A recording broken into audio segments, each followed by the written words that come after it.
Ladies and gentlemen, please welcome the creator of the Search for the South's Funniest Accountant and the CEO of Accountants One, Mr. Dan Erling!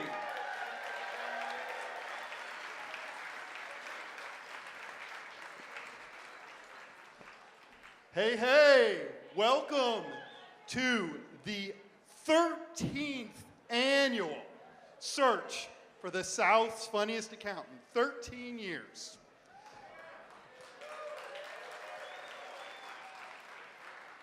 My name is Dan Erling, and my job tonight is to thank you, to thank our fantastic sponsors, to shine the spotlight brightly on our wonderful nonprofit Junior Achievement of Georgia, and to ensure and to set the tone for a memorably fun evening had by you. But before we get there, I want to take a moment and dedicate tonight's performance to Maura Binkley. 13 years ago, the very first funny accountant to ever grace our stage was a tax partner by the name of Jeff Binkley. And over these 13 years, Jeff and I'm proud to say, have become friends, and he's been a terrific supporter of the Search for the South's Funniest Accountant. So it's very sad to say that earlier this month, Maura was in Tallahassee, Florida, where she was a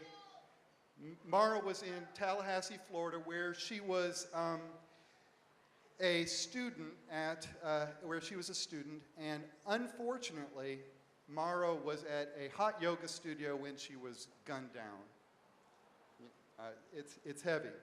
So I thought it was appropriate to ask if you would help me to send positive vibes to our very first funny accountant, Jeff Binkley, and his family. And while we're at it, let's send those positive vibes out to our community and the world at large. So Maura Binkley, tonight's performance is for you. We hear your voice.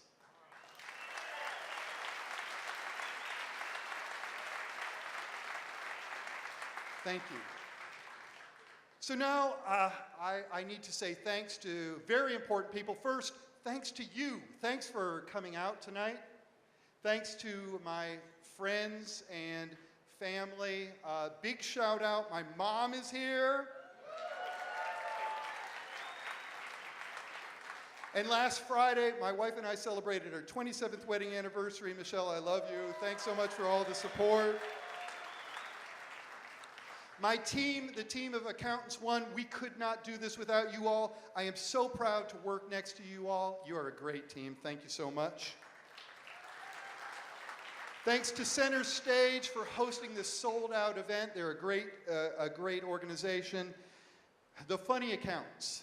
Okay, let's draw attention to how hard this is.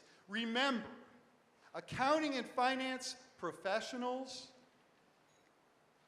amateur comedians, please remember, these folks have worked very hard. They tried out months ago. They went to comedy boot camps. They've spent their evenings working on this. They've spent their weekends working on this. So give them your love. Give them your support. When they come out here, please know how hard it is to walk out on this stage and just give them everything that you can as an audience, and I would very much appreciate that. Thanks to our judges. You all have a very hard job this evening. I don't envy you deciding who's going to wear the crown, who is going to win that trip to Vegas. And now let's talk about our sponsors for tonight. First off, the Atlanta Business Chronicle. Thanks for your partnership, David. Thank you so much. I appreciate it. Thanks to our travel sponsor, our great friends at Moore Colson. Thank you for everything that you all do.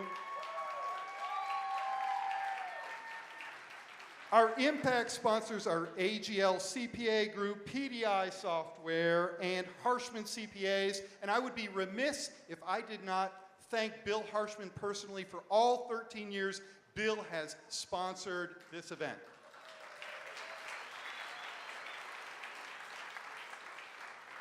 Our green sponsors are Ascent CPA. Thanks so much, David and Fran. We appreciate you.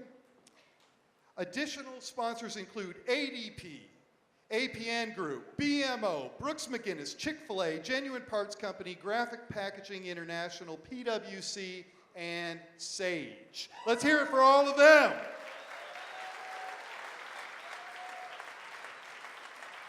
Our swag sponsors, you gotta love the swag sponsors. Our pen sponsor is Innovative Solutions. Our lanyard sponsor is ProLiant. Photo booth sponsors, Walters Kluwer. Koozie sponsor, Purchasing Power. Airline sponsor, our very good friends. And Holly and Melanie, thank you so much. The Waters Organization. And do not forget the very important beer sponsor, Wild Heaven Brewing.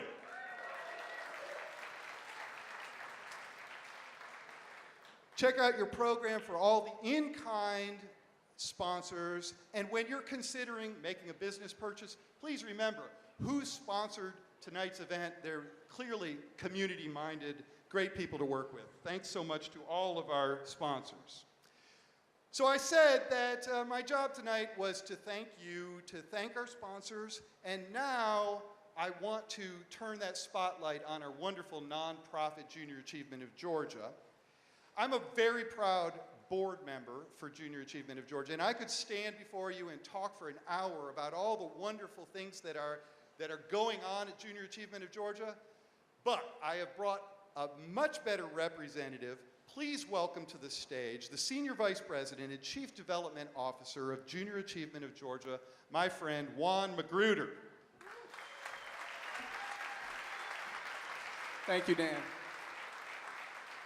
So Dan's got his notes here. Before he go, I want to make sure that I acknowledge that this is the guy that's the brainchild to this event. And not only is that he the brainchild of this event, but he is the one who has now helped to give to Junior Achievement, and this deserves a round of applause, over $250,000 as a result of this event. So let's give a round of applause. So Dan, thank you. Thank you, my friend. Thank you. So I'm going to do a couple of acknowledgments. First, I have a number of board members and former board members in the audience, and you never get in front of an audience with board members without acknowledging them. So let me just ask our board members, our current board members, or any former board members to stand, and let's give them a round of applause. All right? Thank you. Thank you. The thing about our board members is they are the thought leaders in this city.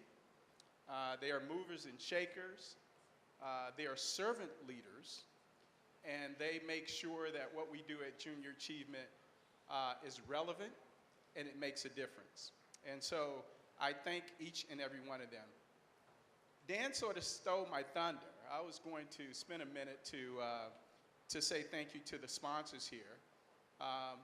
So I won't call you individually, but I will say that all of the sponsors in this room really are making a difference in the lives of children in this city.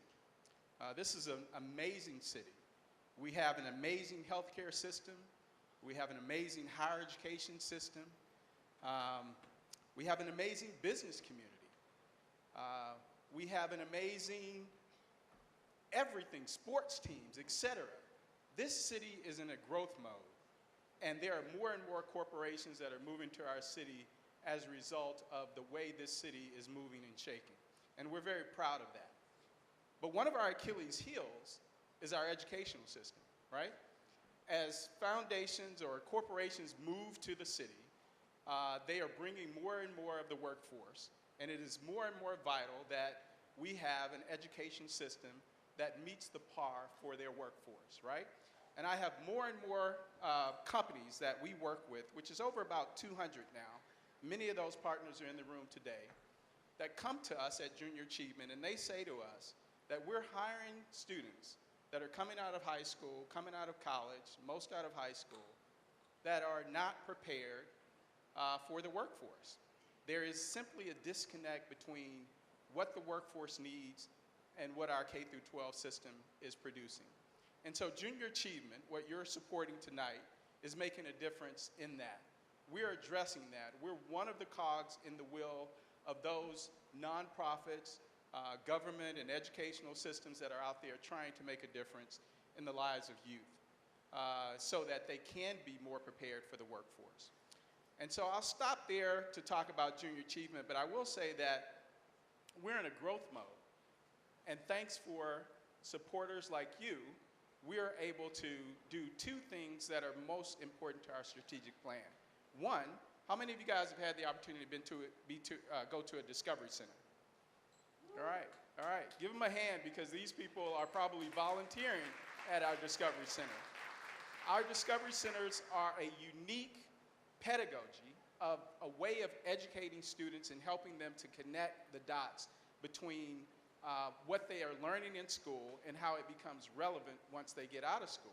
And we partner with the business community, we partner with the educational community to give them an authentic, educational, hands-on experience in a simulated way, which is different from a chalkboard, which allows them to do things that they would not have done before. And they digest it different, and they leave our Discovery Center feeling like now they know more than they would have gotten out of a classroom. And so we are building Discovery Centers. We are on our third Discovery Center now, and we have a game plan of building at least another 6 to 7 Discovery Centers throughout the state of Georgia.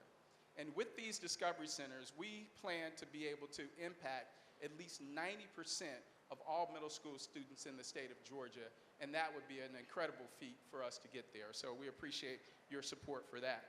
And then how many of you guys have been reading? I know that you're probably going to say yes because David is here from the Atlanta Business Chronicle, but how many of you guys have been reading about our 3DE program, our formerly JA Academy, if you raise your hand?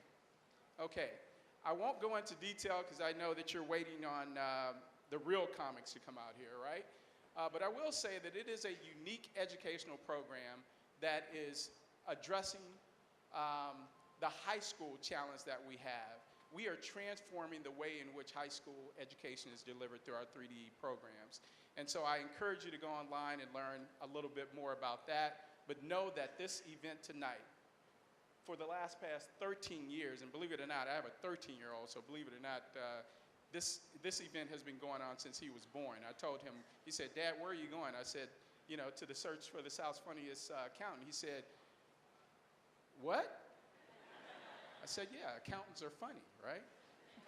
So anyway, he's 13 years old, and this event has been going on since he's been born. And that says a lot about the innovation of this program to support an organization like Junior Achievement. So I will kind of stop there and say that where are the judges? The judges? Let me just tell you real quick.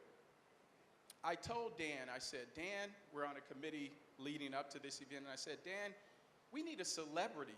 We need a celebrity judge." 20 minutes later, I get an email saying, "Juan, I need you to be a judge," right? I'm far from celebrity, but I'll do that for Dan tonight. So I just want to thank everyone for being here tonight, and just to say, on behalf of Junior Achievement and our 80-plus employees across the state, on behalf of our President and CEO, John Hancock, on behalf of our COO, Jack Harris, and on behalf of our entire board and the 85,000 students that we impact every year, I just want to thank you in advance for what you do. And I'll turn it back over to my good friend now.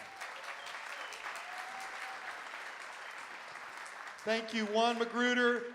Let's hear it for the entire JA team. I know they're here tonight. Thank you all so much. What an awesome, awesome organization. Thank you. Okay, just 3 more big thank yous. First off, please put your hands together for the coordinator of tonight's event, Lindsay Grimsley. She's awesome. Two guys that have been with us for 13 years that are the secret sauce of this. So the first one, you know, being the comedy coach is a very difficult task. You work with the funny accountants for several months. You help them to develop their funny, and I can't tell you what a pleasure and an honor it is to work with Tommy Houseworth, who is our comedy coach and your MC for tonight. Let's hear it for Tommy.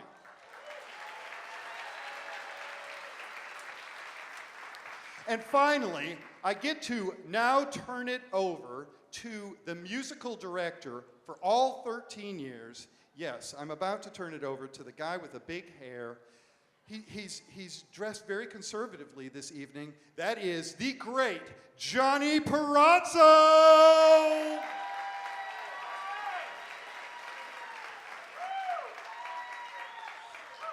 He was showing us his zippers backstage, which was a little weird. Uncle Dan. A nice hand for Uncle Dan, everybody. Yeah? Are you ready to have some fun? You ready to laugh? Are you ready to have a good time? Don't look at me like that. I'll come down there and smack you right now. My name is Johnny Perazzo. I am the only Italian here at center stage. We have other Italians? Amen! Well, let's put our hands together. Nathan, give me a beat. Come on, y'all. We're gonna get it going. Come on. Here, take this mic.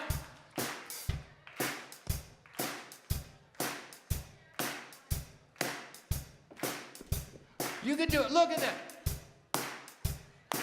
White people, look. There you go. They're doing it. What do we do now?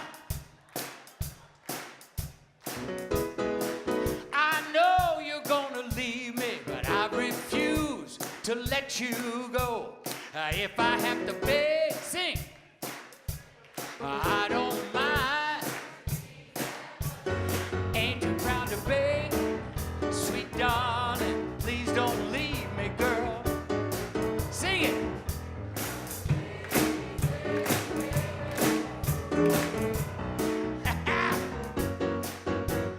Wow!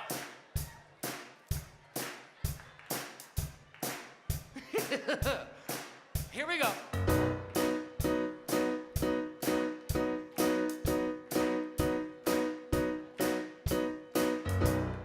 Where it began, I can't begin to know it, but then I know it's growing strong.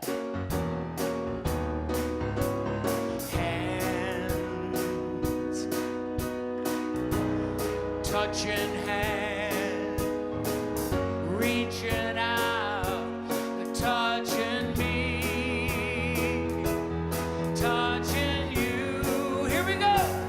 Oh,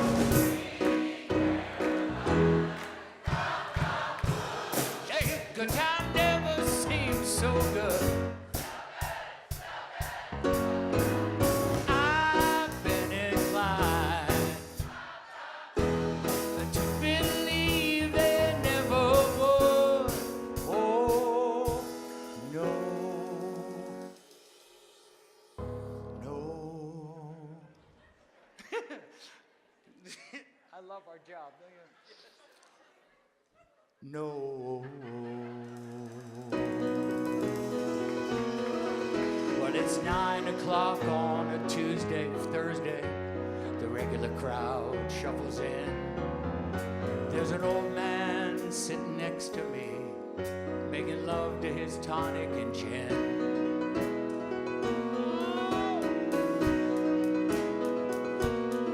He says, son, can you...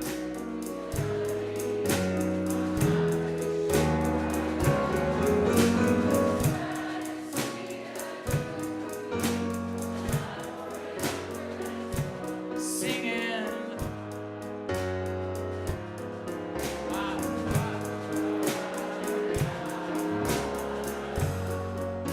A lot of Baptists here tonight, huh? Sing us a song, you're the piano man.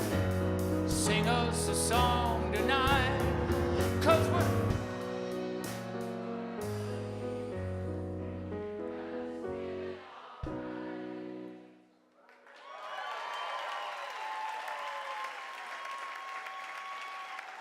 One more.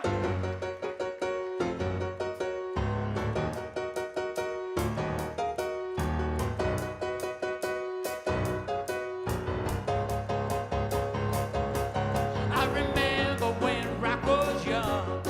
Me and Susie had so much fun, holding hands and skipping stones. Had an old blue Chevy, a place of my own, but the biggest kick I ever got was doing a thing called the crocodile rock, while the other kids were rocking around the clock. We were hopping and bopping to the crocodile rock. Well, crowd rocking, stomping, shouting when your feet can't be still. Never knew me a better time, and I guess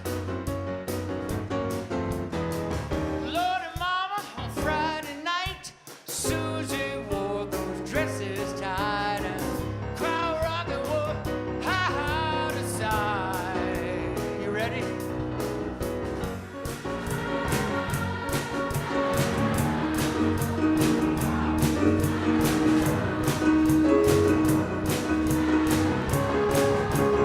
Come on, one more.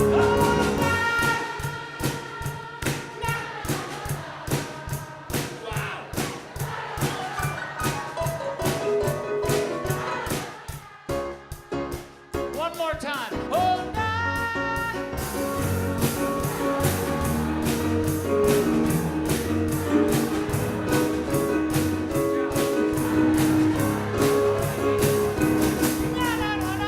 oh, yeah.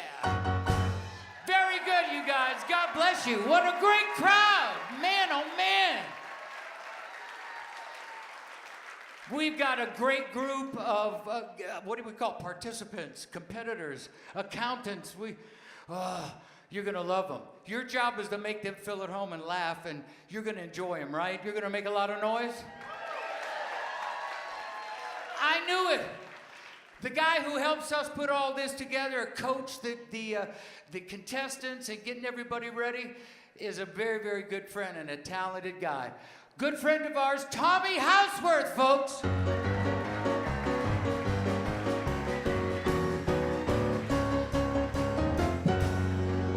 Tommy boy. Thank you, Nathan. Thank you, Johnny. Keep it going for these guys. Or get it going for these guys. I should mention, Johnny, I want to give you a quick plug. Johnny's doing a cover of Nirvana's Unplugged album. It'll be called Johnny Unzipped. I can't pee. It's, I can't it's find very where risque because you've got like one zipper that's half open. Whoa. There you go. I'll fix it. All right, we're going to get this thing started. The way we determine who our funniest accountant is we have an esteemed group of judges that I'll introduce to you in a little while, but they have a very concise process that they follow, and we want to make sure you know about it because you're a part of it. The comedians tonight will be judged in 4 categories. It does involve math. I know that'll get a lot of you going. They will be judged on a scale of 1 to 10 in 4 categories. The first is the content of their material, how well it is written. Secondly, they'll be judged on their delivery, how well it's performed. Third, stage presence, which it's a little bit of an intangible, but basically how well they own the stage up here and connect with all of you. And then finally, and this is where all of you really come into play because you've got complete control over this final category. We created a category called the Laugh Ohmmeter. We wanted to take a little power away from the judges and give it to you. So if there's somebody tonight who absolutely rocks it up here, or somebody you came to see who you're rooting for to win, laugh a little louder, clap a little harder, cheer a little more. That's going to affect their grade in the Laugh Ohmmeter category and might just make the difference because these shows are usually pretty close. So that's how that works. We'll introduce you to the judges in a little while. If you want to keep score, we have, because I'm talking to accountants, and this will probably get audited. There are scorecards or a page in your program that actually has the judges' score sheet so you can play along at home. You ready to get going? You want to meet our first comedian? I like to check. Our first comedian manages IT and compliance audit for 3 lines of business and 26 IT process areas at his brand new job at Verizon Connect. I understood the word Verizon. The rest of it, I got nothing. I don't know what that was. He's got a wife, he's got 4 kids, and he's got a very unusual first name, which he's about to tell each and every one of you about. Would you please give a hand to our first funny accountant of the night, Dahada Harris.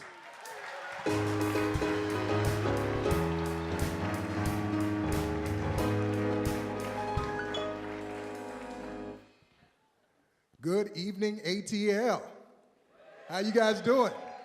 Oh man, you guys look good in the front row. I mean, you must have paid a little extra money. Company paid for it? Okay. So as I mentioned, or as Tommy mentioned, my name is Dahada Harris. I am an IT audit and compliance manager. Nobody knows what an IT audit and compliance manager is, and you guys don't know what the hell a Dahada is. So hopefully by the end of the night, I can clear up both of them. So what I do as an IT audit manager, nobody really knows. All of a sudden, we just come up with something, and it sounds pretty good. But, oh, come on.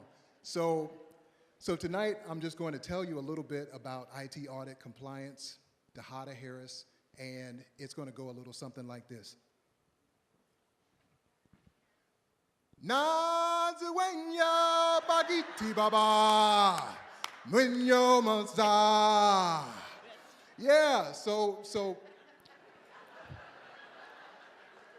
when your name is Dahada, you've got to come to the stage just like that.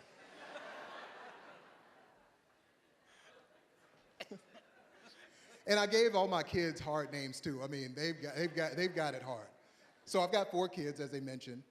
My youngest son, well actually, my youngest son, his name is Kal-El, which is the real name of Superman. And I'd like to thank my wife, who's out in the audience, for allowing me to do that. That was really cool on her part. Then I've got Athena. Athena is actually, so I've got boy and girl twins. They are a year old, and my vasectomy is about a year old as well.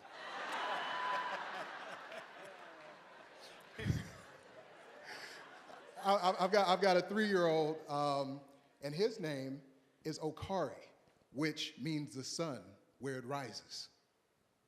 And then I've got Tatiana, who's a 9-year-old, and she's just going to be a super genius. She draws all the Japanime. I mean, she is just super cool.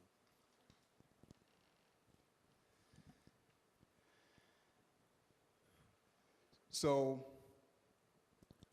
as I mentioned, when you've got a name like Dahada, you've got to pray for certain things. When I was in elementary school, they did me a solid. There was a song that came out, and it really helped me out because I became like an elementary school celebrity overnight. And it was kind of in the style of John Wayne. Now, for you millennials who might not know who John Wayne is, go ahead and go Google him when you get home. Because John Wayne sounded something like this. And he called everybody pilgrim. And back in 1983, there was a song, and I'm gonna let you hear a little piece of it. So you think you're bad with your rap? Well, I'll tell you, pilgrim, I started the crap. When you were in diapers and wetting the sheets, I was at the Ponderosa rapping to the beat. Da-ha, da-ha, da-ha-ha, ha-ha, da-ha, da-ha. Da ha ha ha ha ha. I tell you, man, that song just really helped me out because, you know, people just struggled mightily with my name. So by the time I got to high school, I had this teacher named Mr. Hetzel. Mr. Hetzel had to be about 7 feet tall. Now, he might have been 6'7", but when you're smaller, you know, everybody is magnified. So Mr. Hetzel, when he would call roll, I knew that there was about to be a situation. Because Mr. Hetzel, he was from England, and, you know, things like names, and, you know, Mr. Hetzel would just take a look at the roll. Okay, so I've got Becky. Oh, hey, Becky, good to see you. Let's see, I think we've got, has anybody seen my glasses? They're on your head, Mr. Hetzel. Oh, okay, thanks. Oh, you guys are so funny. Okay, so do we have Billy Joe? Yes, present, Mr. Pretzel. Billy Joe, you are just so funny. So,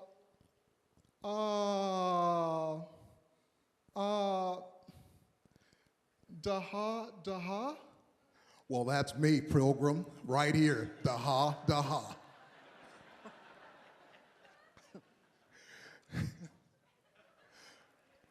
So, as I said, high school was just kind of a challenging time because kids, I mean, they meant to be funny, but they would say like, they would call me Data. I got Data all the time, which is funny because I used to work for First Data, so I said, hey, you guys actually work for First Dahata. And got Daihatsu. You guys probably don't remember what a Daihatsu is, so yeah, got that.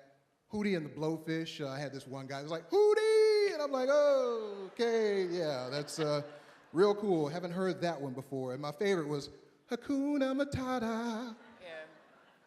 You know, so I use my name for everything that it could be. But, but yeah, I mean, having a name like Dahada just really made me strive for things that were harder in life. The harder the better, that kind of works too. So my name tonight is Dahada the Better, don't forget it. And I'd like to thank my mom, who's out in the audience. She did this to me. Thanks, Mom. So, to get people interested, I mean, I know we've got some junior achievers out here, and this is just a word to the wise. If you're going to get a job, make sure that nobody actually knows what you do.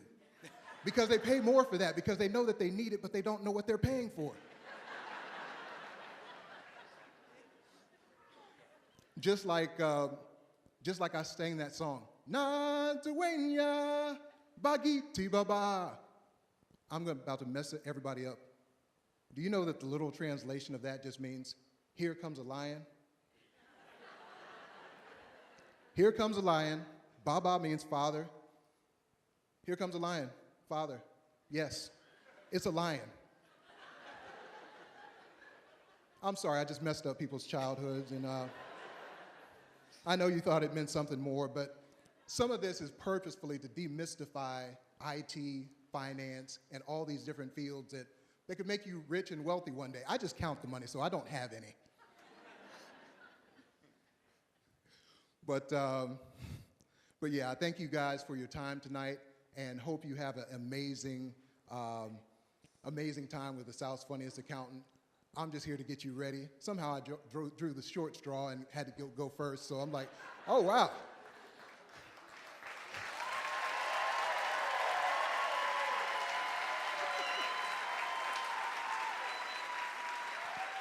But I am so fortunate, and thank you to Junior Achievement, thank you to the South's Funniest Accountant, and I have been Dahada Harris. The circle. The circle of life.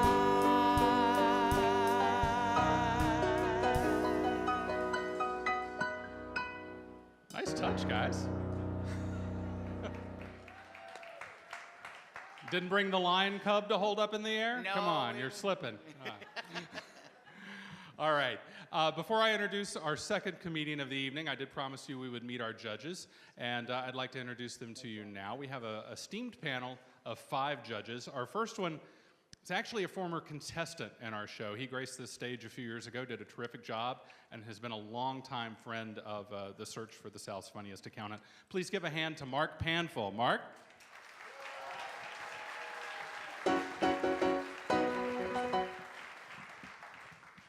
All right. Our second judge, as Dan mentioned earlier, the Atlanta Business Chronicle has been so supportive of this event and of Accountants One's efforts with this event. We're grateful for all that they do, particularly providing us with an executive judge. We've got market president and publisher from the Atlanta Business Chronicle, David Rubinger. David, thank you, sir. You know, Mark David wore a tie. Very nice. You met him earlier. It's the reason we're doing this. Besides demystifying the whole notion that accountants aren't funny, we're also here, obviously, to raise money and attention to the great work that the folks at Junior Achievement do. Give a big hand to their Senior Vice President and Chief Development Officer, Juan Magruder. Juan, one more time. Thank you, sir.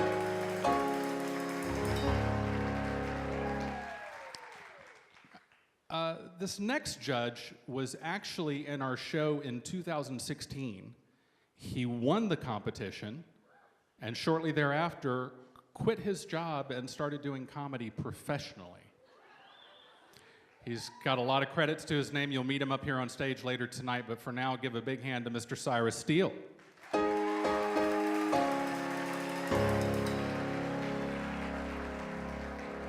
And our final judge won this competition last year, shortly thereafter quit his job, and has been doing comedy professionally ever since. Please give a big hand to Andrew Stanley.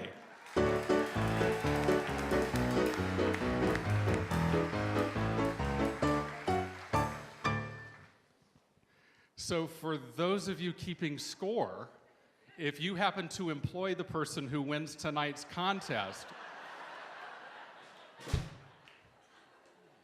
you might need a good placement firm. Might I recommend Accountants One? It all comes full circle. We only put them on stage so that they'll go off and become big stars, and then we have to fill their job. It's like Scientology. Go, Tommy. Just pass out the Kool-Aid. Work with me. Okay. And we could not do any of the most important person in the room is the person I'm about to introduce next. She is the one tabulating and confirming our scores to assure we have chosen truly the funniest accountant in the South. Give a big hand to our Big Four auditor, our own Dorcas Hennigan. Dorcas.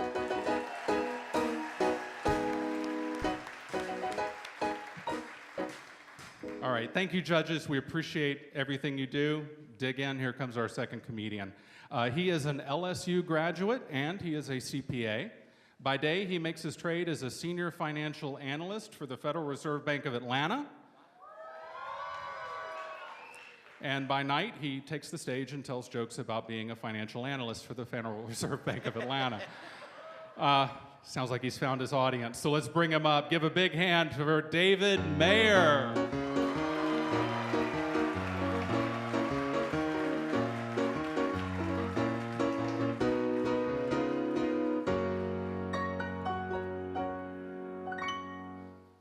Wow, thank you, everybody. And I see we got a great crowd here tonight, and all of you came out to see accountants doing stand-up, huh? And on a weeknight, huh? Yeah. You guys are party animals, I tell you. Yeah, you know it, huh? But I know, I'm really impressed. But I got to tell you, as an accountant doing stand-up at the Center Stage Theater here, it's a little bit intimidating. But I had a speech coach tell me once that, you know, if you're ever on stage, just picture your audience naked, you know? And yeah, that's what he said. And, but I got to tell you, it's not working. Can you put your clothes back on, please? Yeah, except for the blonde-haired lady on row 5. You're good. Yeah, I don't know. This didn't work out as planned here. I just saw my boss naked. Yeah, that's gonna get a little weird. But let me try this. 1, 2, 3. Oh yeah, okay, much better. Yeah, you guys can dress fast, huh?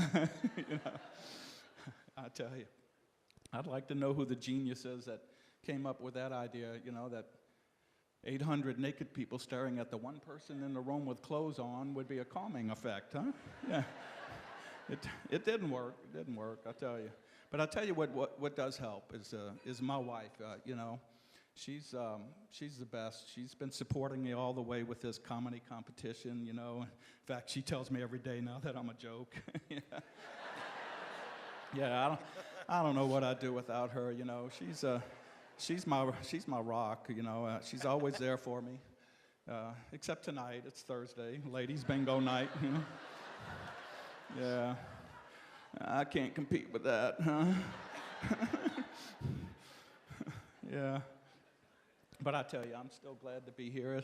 It's a great opportunity to support junior achievement and my fellow accountants, my peeps, you know, because I believe that you know, us accountants are misunderstood and underappreciated, you know. With all our schooling, continuing education, and experience, accountants gain a great deal of knowledge and wisdom, you know. And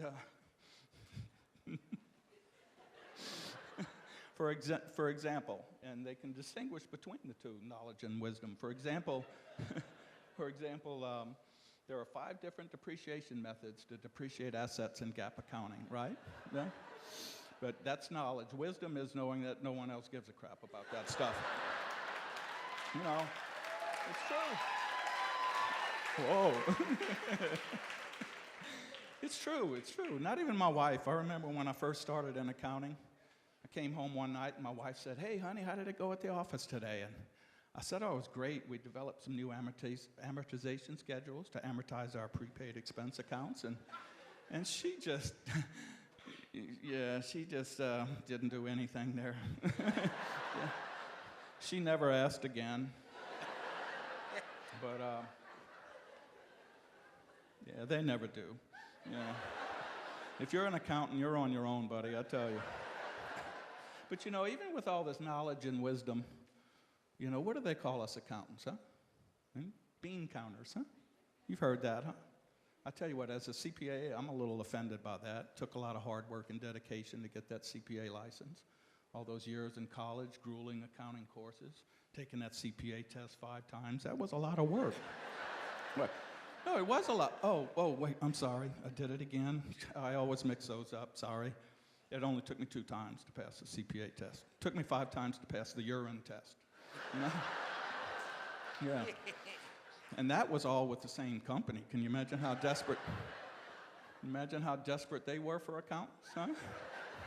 After the 5th urine test, he said, "Welcome aboard, Mr. Mayor. Happy to have you." Yeah. I just said, "Yeah, dude, I'm pretty stoked to be here, you know." But I'm.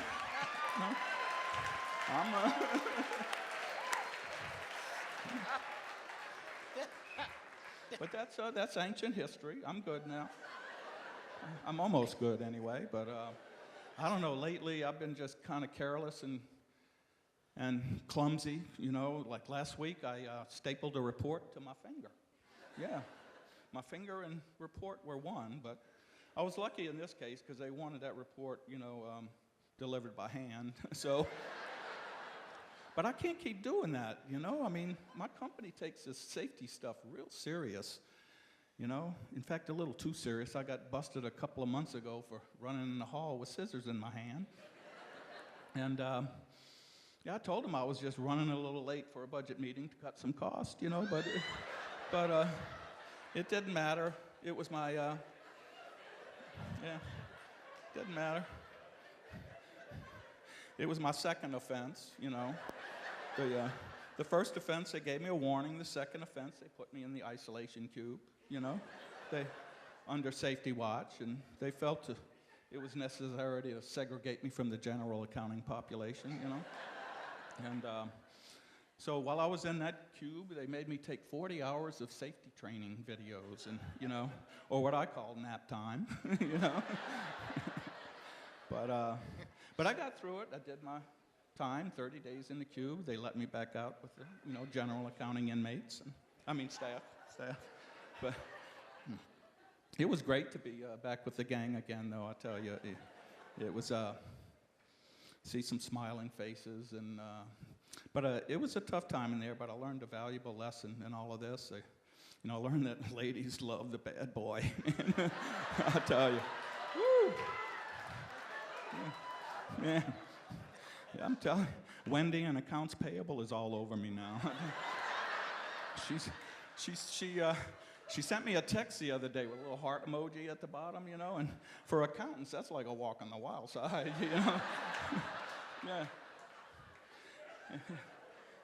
And then Lisa in procurement, she made me this CD mix special for me, you know, with Wild Thing and Love Me Tender on it, you know. I tell you, it's getting a little crazy. But, yeah. But, you know, I got other things on my mind right now. I'm thinking about busting out of the joint, and I think when I get out of here, I'm just going to hop on my moped and just cruise up the coast, you know? Just go where the wind takes me, you know?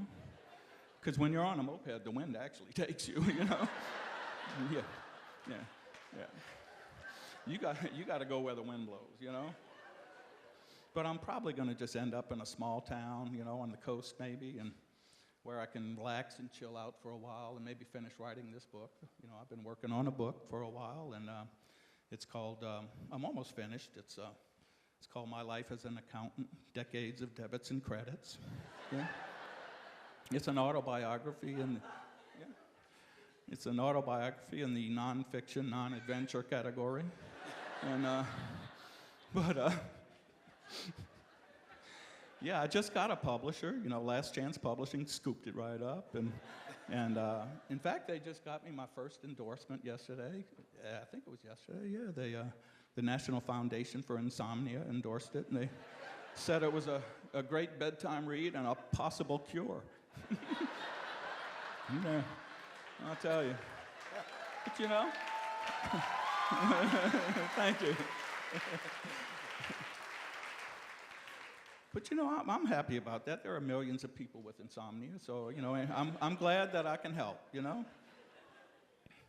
But I tell you, you know, when I first thought about trying out for this competition, you know, I thought it'd be a good idea to go to a comedy club and see what it's like, because I had never been to one before. And so I went with a friend of mine, and we had a great time. And as we're walking out, we saw one of the comedians by the door, and my friend walked over and he says, "You made me laugh so hard I peed in my pants."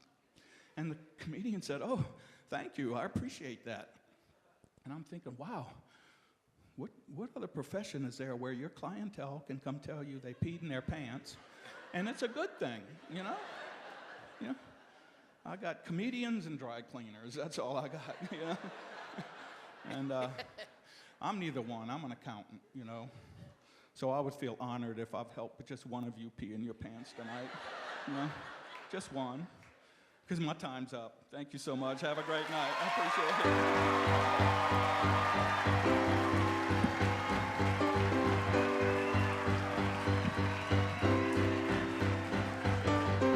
it. David Mayer.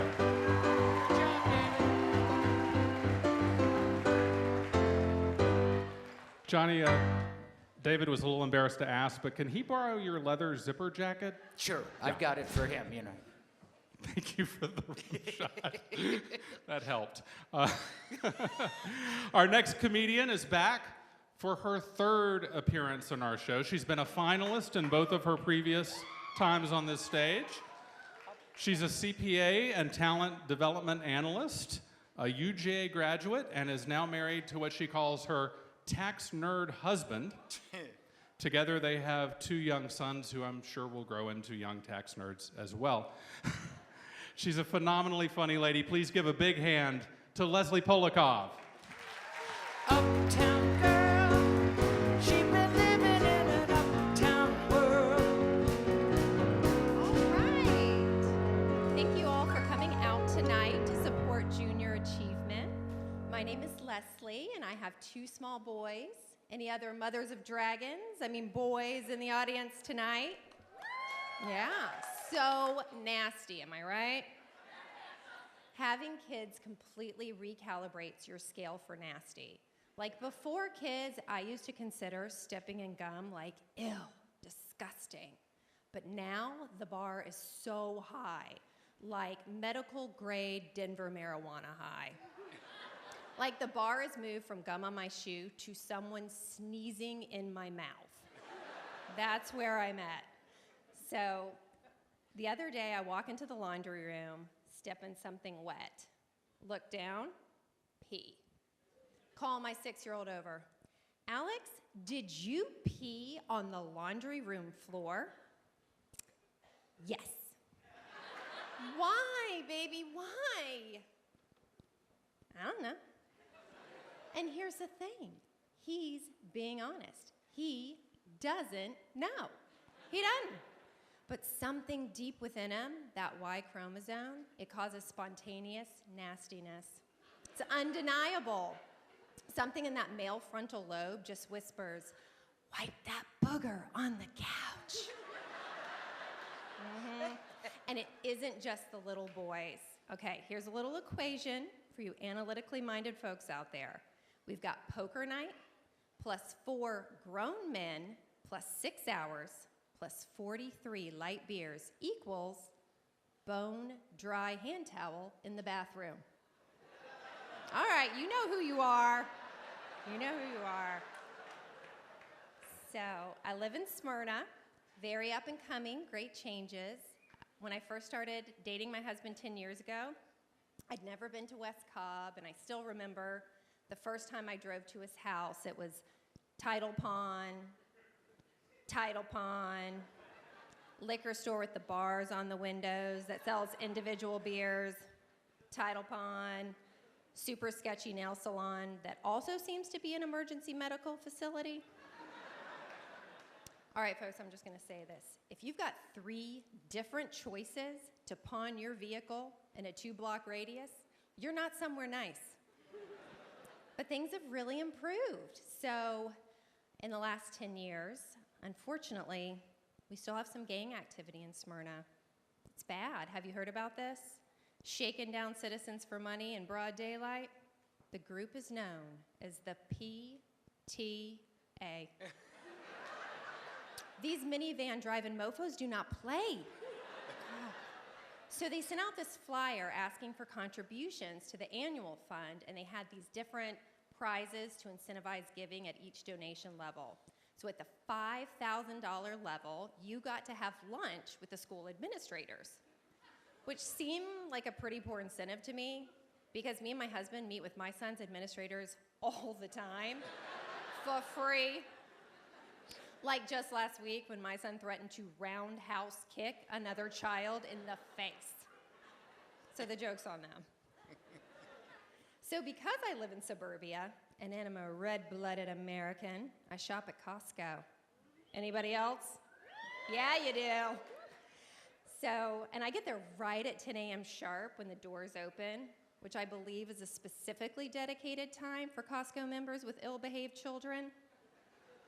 So when you're shopping there, it's like everything's so big that your purchases seem reasonable, but then when you get home and you put it next to your normal human-sized food, you think, damn, that's a ridiculous amount of canned peaches. But Costco, it puts me in a trance, and I think, yes, I do need an 8-pound wedge of Gouda. Oh, and a 32-pack of washcloths. So whenever I check out, I always feel the need to pretend I'm having a party to the cashier, like, no. All 7 bottles of this pre-made Costco margarita, they're not just for me. No, I'm gonna have a ton of friends over to help me consume this baby pool-sized package of artichoke dip.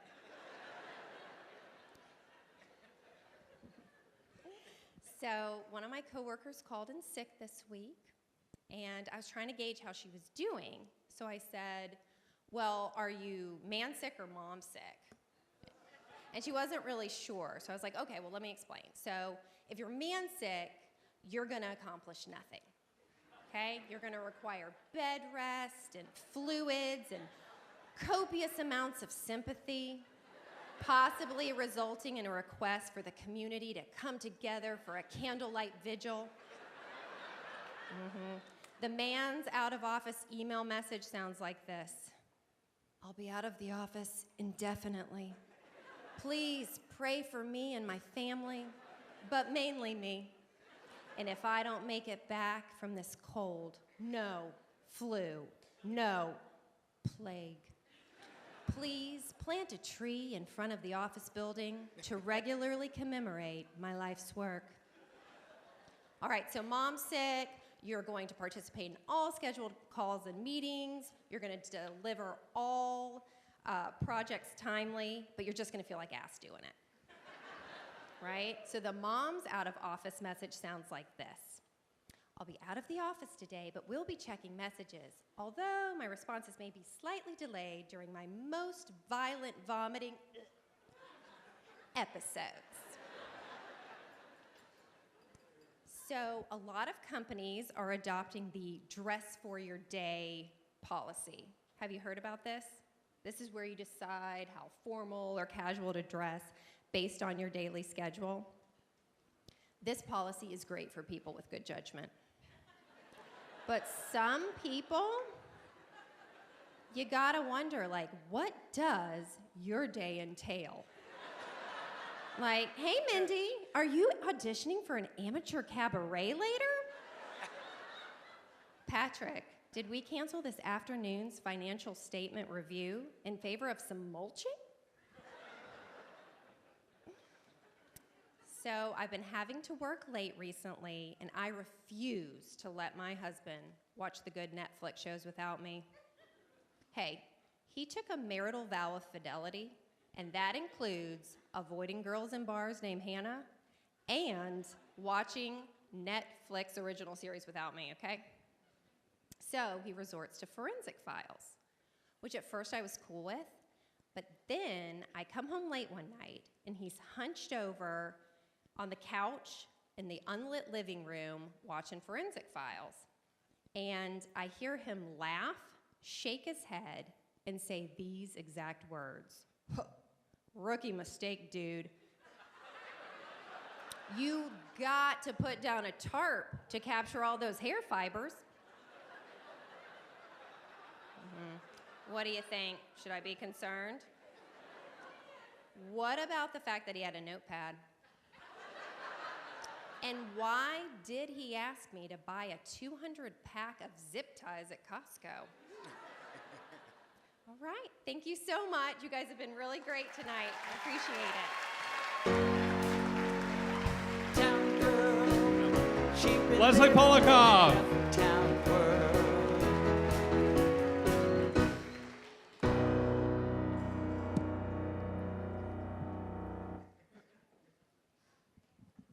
I'm trying to get the mic. I always try to set the mic for the height of the next person coming out, and I think it's higher.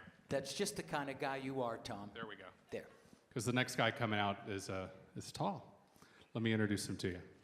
He is a graduate of Georgia State University. He was an accounting major. He's part of the international tax staff at Crow LLP.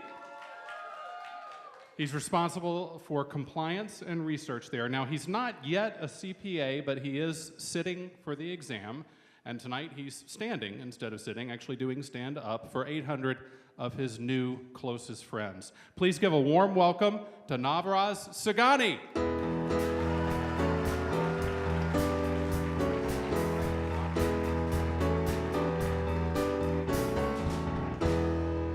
Hey everybody.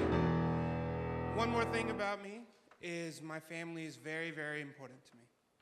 For example, a couple weeks ago, my grandma needed to go get some dentures. So I decided to give her a ride to the doctor's.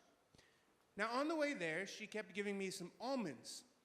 They were a little wet, so I figured they were milk soaked the whole way there. When we got there, I asked Grandma, I said, Grandma, why'd you get all these almonds if you're not gonna eat them? She said, well, beta, my teeth don't work well and I can't chew the almonds, so I just suck the chocolate off of them and then give the rest to you.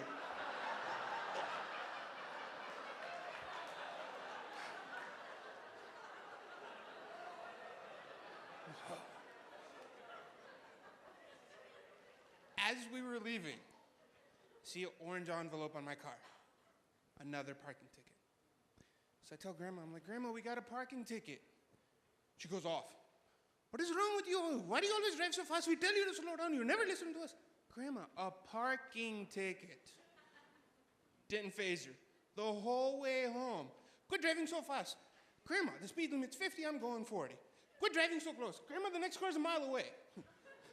The whole way, she was going on and on. And of course, that was the day I accidentally rear-ended someone. So I called the insurance agent, and he says, Mr. Sagani, I'm gonna need pictures of your front, rear, and side. Okay. Send. Immediately get a phone call back. Pictures of your vehicle, Mr. Sagani. I think I've also figured out why you're not getting any likes on Tinder. Thanks. The other day, I needed a day off from work to go hang out with my buddies. So I asked my boss, well, actually, I told him, my grandma passed away. I'm so sad. I just need a day to recover. And he was so sympathetic and so nice. And he said, that's fine. Take as much time as you want. Don't worry about it. We'll take care of everything. So I did. Went out, hung out with my buddies, had some fun. The next day I come back. My boss pulls me aside to his room, to his office. And he says, do you believe in life after death? Because your grandma came to see me yesterday. So I went to go see grandma. And I said, what happened? Why'd you come to see me? And before anything happened, she said, look, I got a new phone. So she apparently had sent out a text message to everybody she knew. And she was so excited because it was the first text she had ever sent to anybody. And she sent it to everybody. She didn't let me read it, but she read it to me. And she said, the text message said, got a new phone. Phone number is 404-554-4321. I said, Grandma, you didn't tell them who you are. How do they know who you are? She said, don't be silly. My buddies know who I am. I said, okay. That evening, I left my phone, my cell phone, at her place. The following morning, I went to go pick up my cell phone, and my grandma was furious at me, and I couldn't figure out why until I looked at my phone. Turns out I had 3 voicemails, 4 missed calls, and 5 text messages saying I left my cell phone at my grandma's place from my grandma. I don't think she understands the concept of a cell phone. My grandfather's a hoot too. He lost his eyesight a couple years ago, but he did not lose his sense of humor. Now, he came up to me a few days ago and said, Beta, can I borrow $50? I'm taking your grandma on a hot date. So I said, sure, here, have fun, go.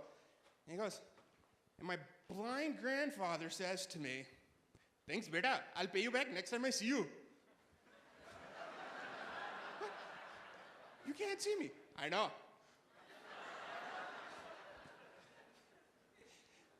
Now, they're both from Pakistan, and I was fortunate enough to go visit a couple years ago. People there talk so fast, so fast. And I asked one person, I said, why do you guys speak so fast? And he responds by saying, we don't speak fast, you listen faster, you American. I said, what did you say? We don't talk fast, you listen slow. Americans are supposed to be smart. We got the duffer. I also got to meet my cousin while I was there. He's awesome, really funny. He came home super excited one day. And he was so excited because he got a 105 in school. 105. That's unheard of over there. I asked him how he did it because schools are so difficult. He said it was very easy. I got a 60 in English. I got a 50 in science and a 30 in mathematics. Okay. He said, let's go celebrate. I said, yes. He decided we should go to a party that's just like Mardi Gras. Can't pass that up. Now, before we could go, we had to go to the grocery store. They have these new stores over there where if you go to a product, it smells like the merchandise and it sounds like it too. So you go to the veggie section, smells like rain, and there's sounds of thunder. You go to the eggs and it sounds like chickens and it smells like fried eggs. Guess who had to get the toilet paper? Eventually, we got to what Pakistan's version of Mardi Gras was. Let me tell you something. these ladies were flashing everything. I'm talking hands, ankles, full faces. You know what I'm talking about? Arrrr.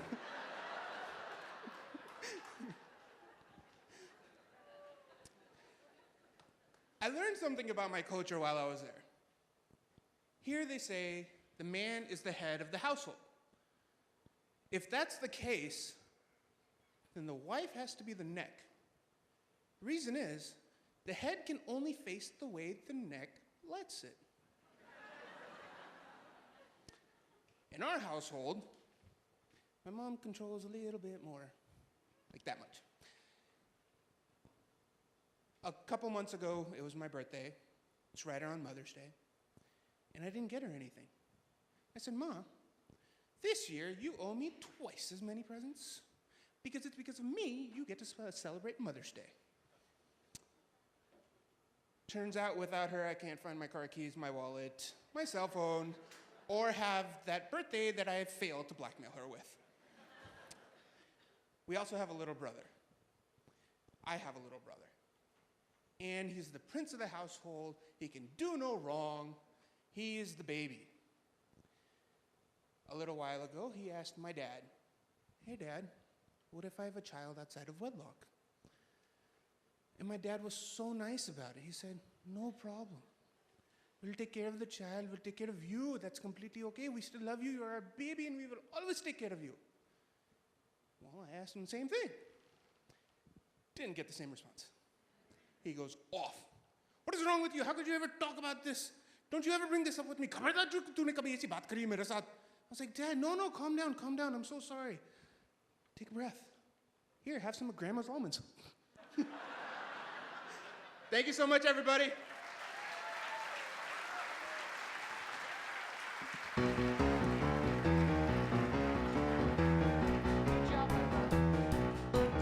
Keep it going for Nav. Nicely done, sir. So, quick little plug for next year's show. We'd love for all of you to be there, but we particularly want to invite any of you who are sitting out there tonight going, yeah, they're pretty funny, but I think I could do that. You can do that. What we do every fall, as I think Dan mentioned, is we hold auditions. We select a handful of the people who seem to show the best potential, and we work with you through a process to develop your material and get you ready to perform it. You too could have a chance to be the South's Funniest Accountant of 2019. If that sounds of interest to you at all, or if after a couple more drinks it sounds of interest to you at all, Lindsay Grimsley is the person to talk to, and you can track her down at accountantsarefunny2.com or call the Accountants One office. Also want to mention the big prize at the end of this for whoever wins tonight's contest is an all-expenses-paid trip to Las Vegas for two. Whoa. The folks who make that possible with an in-kind donation are the Cosmopolitan in Las Vegas. Let's give them a hand for their support. And we have two comedians left vying for the title. Let's meet our next comedian. She is a CPA with a Master of Accountancy from Auburn University. Ooh, oh boy. Oh boy. Yeah.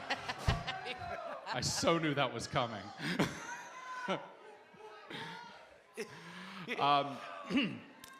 After years of working for the local government, she recently took on a new gig as the Treasury and Benefits Specialist at the North Georgia Conference of the United Methodist Church. Yeah. This is her, there's no war cry for Methodists. Go get it. It's perfect. It's perfect, Tom. So she has been in our show for 3 years. Last year, she was our first runner-up, a very funny lady. Please give it up for Amy King. Come sail away, come sail away, come sail away with me. Come sail away with me.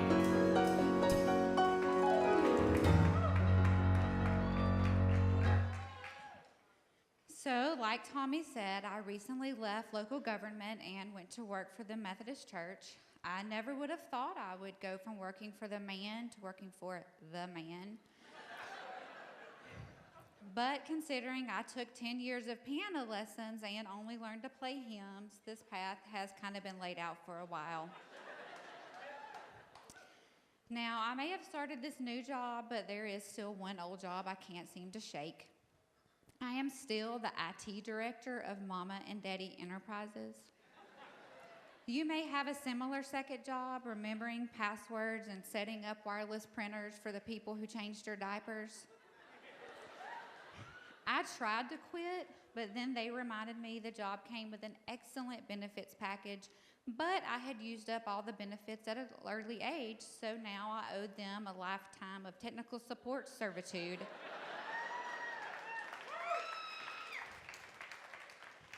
I mean, they taught me to use a fork, and Daddy cut up my food until I went to college. Which, for the record, I didn't know was weird until I went to college. And I had a friend over, and I passed him my plate over to cut up my food, and he just looked at me like instead of passing him some original recipe, I'd passed a live chicken. Knife skills are something you clearly should have before you start college, as apparently cutting up another grown person's food is not part of the social contract. They saved me from one of my biggest fears, being eaten by a crocodile. According to my Uncle Reuben, a crocodile was a reptile that was a crocodile on one end and an alligator on the other, and it was very, very mean because it had a head on each end and no bottom, so it could eat and eat but couldn't poop. And if you've ever had a vacation ruined by that same situation, you understand. You understand why it was so mean.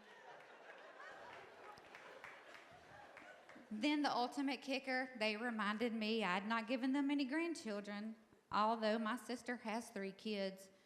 All 3 pregnancies, she prayed and prayed they wouldn't have red hair. But what she should have prayed is that they wouldn't be like me. 3 kids who can't use a knife are too many. You never really know where you fall in priority until grandkids come along. For example, for years and years, my sister and I begged for a trampoline. All our friends had one, but our parents had deemed them too dangerous for us. Then my sister had a baby. Not long after she came home from the hospital, I went for a visit, and what did I see in the backyard? Did you guess a trampoline? You were right. I walked in the house and just stared agape at my mama, and she looked me dead in the eye and said, "It's for the baby." I thought about starting a college fund for the baby, but instead I just bought a trampoline. Now these grandkids are getting to do all the fun stuff, jumping on trampolines, celebrating Halloween. We did not celebrate Halloween in our house growing up. We had a harvest hayride, or a fall festival, or an October 31st prayer meeting. I'm not saying that's bad. I'm just saying now I don't know the first thing about celebrating Halloween. My costumes are bedazzled puff paint sweatshirts. Children scoff at my peppermint and butterscotches. And no matter how much I turn out the lights and lock the doors, I still can't keep children from disturbing me while I try to read my Bible in the fortress of solitude. What I'm saying is it's no wonder I rebelled against my parents, and instead of becoming a regular farmer, I became an organic one. They thought they were keeping us safe, but really they just wound up turning me into a hippie. First, I tore up the front yard and planted a vegetable garden. And then I got the chickens. And then I really tried to amp it up a bit, really put the hip in hippie and make my own kombucha. But what I wound up doing is creating a fruit fly colony that took over the whole house. Then we had to bug bomb the place, which really is the opposite of a hippie hot lifestyle. You don't really see women in long, flowing, tie-dye dresses and Birkenstocks walking into Home Depot to buy Roundup. But after our organic solutions just made the natural disaster worse, we decided maybe Monsanto was onto something. In the spirit of reconciliation, I did recently take Daddy on a trip to the Grand Canyon in complete accountant fashion with a detailed hourly itinerary in Excel. I thought I was giving him a break from my mama, but I was wrong. He called her 5 to 17 times a day. He'd call to see what she was doing on the off chance it had changed from the other 4 times that hour. He'd call to see if she'd seen the photos I'd shared on Facebook, as if she didn't get a text, email, and notification every time I posted on Facebook. Multiple times a day, he'd put her on speakerphone so she could talk to both of us, presumably so she didn't miss out on the fun. I mean, it was a nice break from him asking me questions like, now, have you seen a doctor about why you're so cold all the time? Or making observations like, well, if you'd sweat more, maybe you wouldn't smell so bad.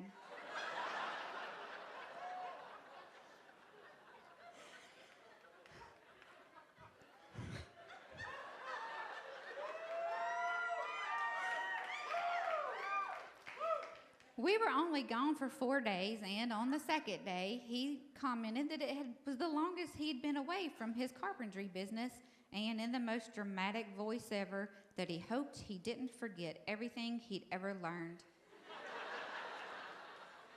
Considering our first stop off the plane had been to Ace Hardware, I think he was okay. But he did quickly find something he could fix at the Airbnb. The light switch in his room didn't work quite like he thought it should, so he upgraded it. And then he was on a roll. The kitchen sink was a little leaky, so he replaced it, the whole sink. Then he noticed that the grout in the bathroom was a little loose. I mean, who would have thought that faulty grout was more exciting than the Grand Canyon? My daddy, I guess. And the funny thing is when we went to Ace, he didn't get any of the supplies to do all the work. I mean, his carry-on was really as full as it would get, but I did not realize he had taken the everything in the kitchen sink quite so literally. And also, I would like to point out, he didn't okay any of this with the hostess either. I mean, maybe he was afraid he was going to lose all his carpentry skills. Or maybe when he saw her, he saw me in 50 years, an old lady living alone in my house with my chickens and my King James version, handing out Werther's Originals to children on Halloween. Thank y'all.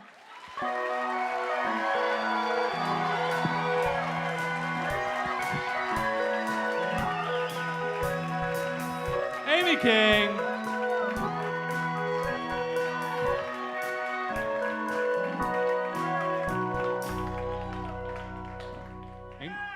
Amy's tall, but that was set for LeBron James. Okay.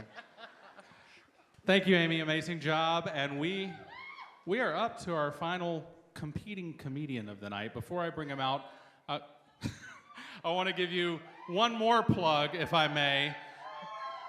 Maybe you've been watching and thinking, hey, I probably couldn't do what these comedians are doing, but I really would like to be a part of the community that's supporting and creating this energy around junior achievement. We would like to invite you and your organizations, your companies, to find out if there might be a way for you to get engaged in a sponsorship opportunity. You can also reach out to Lindsay at accountantsarefunny2.com to find out more about doing that next year. We would love to have you on board. A lot of great organizations already are. So it sounds like you're ready for this next guy. So... Oh, yes. You could tell. You could tell. You could sense it. You could sense it. Okay, get this, Johnny Nathan. This guy just finished his last class for his MBA at Georgia Tech last night. So he's unwinding by doing comedy in front of 800 people. He's a controller for construction at Pond & Company. Figured I'd give you the prompt. He says at his job, he gets to explain financial performance to construction workers, and he finds that both frustrating and rewarding. Tonight, he'll explain what life is like as a single controller living in Atlanta. Let's make some noise for Sean Balazentes.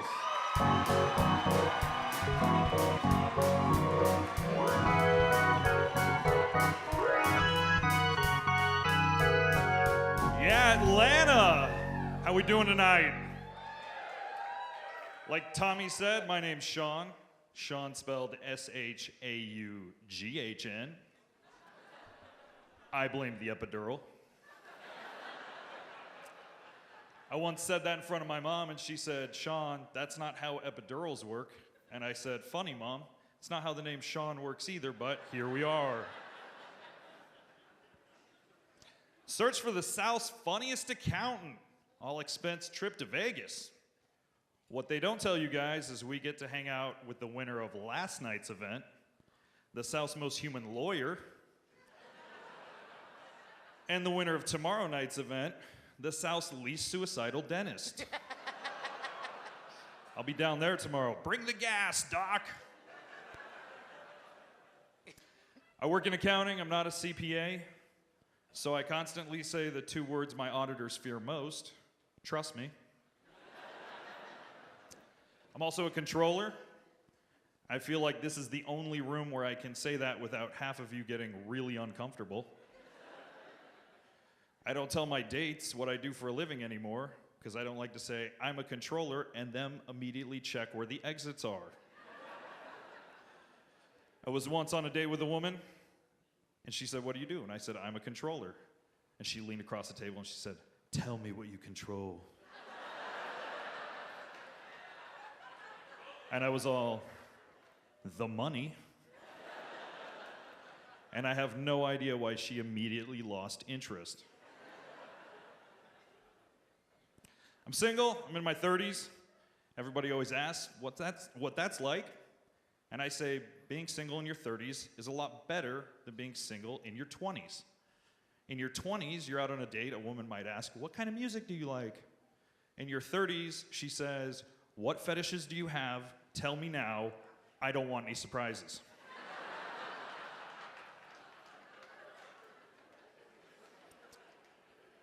Single, I'm in my 30s, so all my friends are getting married, and that's fun. Because as a single friend, you become like a side project for your best friend's wife. She's not watching all that HGTV and Bravo for nothing. I was recently over at my friend's house and we were playing video games. And at a certain point, his wife just comes and sits on the couch and she just starts looking at me.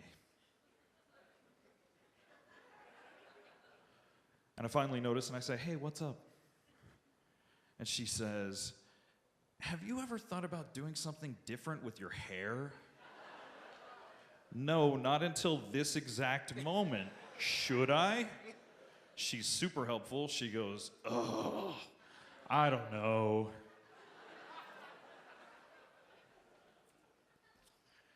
My friends are married. They're starting to have kids, which is awesome, but it makes for some awkward social encounters. They try to pretend that they care what is going on in my life by asking me, so what's going on in your life? And I'll be like, oh, I've got a really interesting project at work. I'm really excited about it. And they're like, hang on one second. Did you know the baby knows what red is? Go on, that's fine.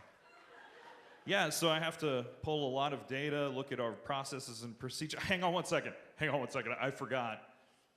The baby knows what sound a cow makes. It's moo. I'm always like, okay, great, so yeah, I'm gonna present to the board of directors. Hang on one second. Did you know the baby says please and thank you? You know what? The baby wins. My friends send their kid to a Montessori school. Anybody in here send your kid to a Montessori school? Yeah, you don't like money either. They're always sitting there saying, the baby speaks Spanish. We went to a Mexican food restaurant last week and that baby couldn't order anything. And I'm from California, so I know. The two most important words in Spanish are pollo and asada, and everything else just kind of flows after that. the baby speaks Spanish. Yeah, let's send that baby on a one-way flight to Madrid. When it gets back, I'll be like, that baby speaks Spanish.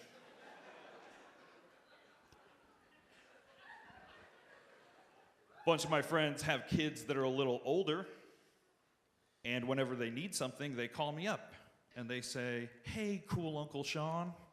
And I always fall for it, because it's the only time in my life where people call me cool. Hey, cool Uncle Sean, you know, the wife and I could really use a night alone, and I always think, well, you shouldn't have had kids. Can you be really cool and just watch her for a night? And I always say, of course, of course. My condo doesn't clean itself. My friends are always like, I'd like to see you get my kid to clean. I can't get him off of an iPad. You have a bookshelf, right?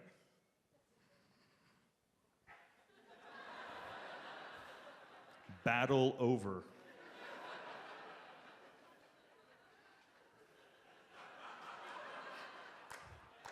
So there are 3 ways. So I'm here to tell you guys there are basically 3 ways to get your kid to do what you need them to do. The first is you logic them. Do you want to play princess? Yeah. Okay, I'm going to be the wicked stepmother. Here's your bucket of cleaning supplies. Get to work. And I really like that one because I get to pour myself a glass of wine and watch some Real Housewives for a while. Say things like, oh, Becky is the worst. And that teaches the kid 2 things, really. A strong work ethic, and that people who watch The Real Housewives are terrible human beings. It takes a village, that's what I'm trying to say. So the second way you get your kid to do what you want them to do is you turn something into a song. Kids are dumb. They think songs are fun. They've never heard Nirvana. Mop and glow, just make the floor shine. Mop and glow, and then it's pizza time. Try that next time when you're at home. Your kid's just gonna be...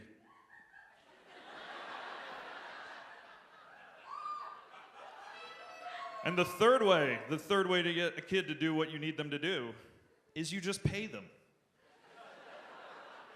You know what those Montessori schools don't teach? Minimum wage laws. I haven't found a housekeeper yet who will vacuum and dust for 30 cents, but I know about 4 kids who do.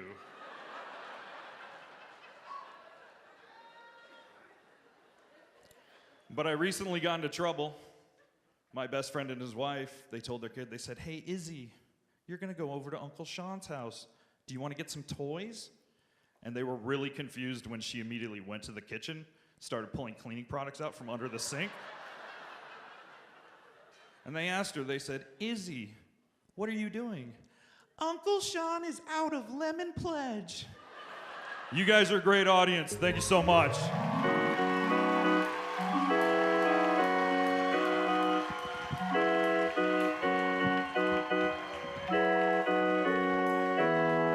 Keep it going for Sean, S-H-A-U-G-W-N, Sean.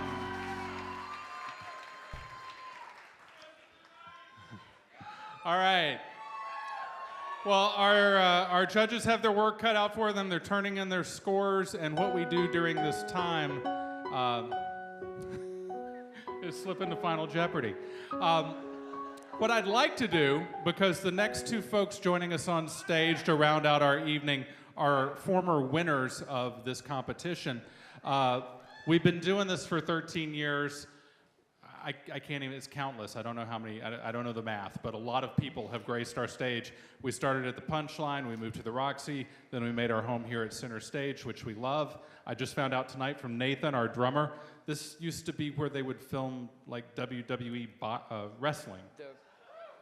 This was where the cameras were. From years Y'all are ago, sitting where the wrestling ring we used was, to- yeah. and that's where the crowd would sit. Right here. Yeah. You, ma'am, are sitting where Andre the Giant fell. Congratulations. Yes, right there. What I'd like to do is, real quickly, have anybody who has ever competed, been a part of our show before as a comedian, if you would please stand up for us, give us a wave. Maybe if we can bump the housewives. Thanks, y'all. Housewives real quickly. These two guys right down front. We got Jerry. Guys, over here.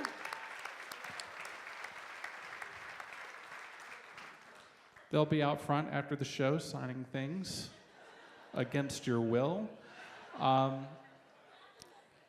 Hopefully the timing has worked out that one of our judges has made it to the stage because he is going to give you some of his new material. He won last year's show and, as I said, quit his day job, is performing comedy all over the country.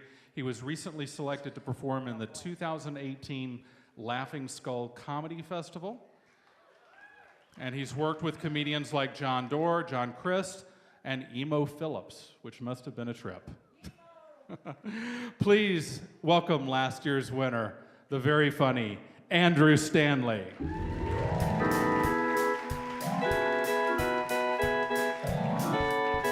Man, thank you guys. Thank you so much. Hey, give it up for all the comics you've seen tonight already. This has been such a good show. Man, I will go ahead and apologize if I seem uncomfortable up here. It's not because I'm nervous. It's because I was homeschooled for 10 years. So now I'm just permanently uncomfortable. Did any homeschoolers here? Raise of hands, a couple people? All right, looks like none. Don't believe you. We don't come in extrovert typically. That's not part of it. But I always like to ask the homeschoolers to raise their hands because we never got a chance, you know?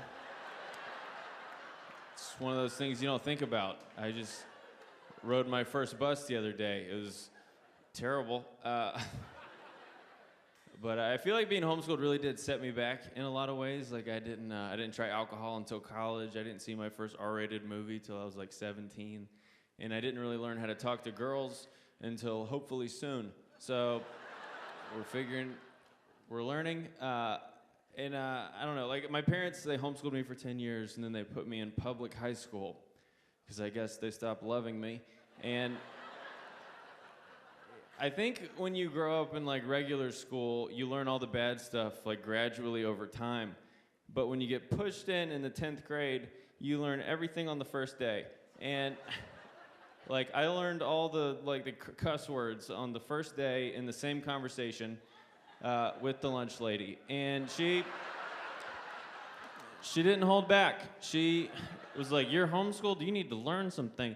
And she was like, "You know how babies are made?" And I was like, "Yeah, I got that one. I didn't. I just didn't want to hear her version.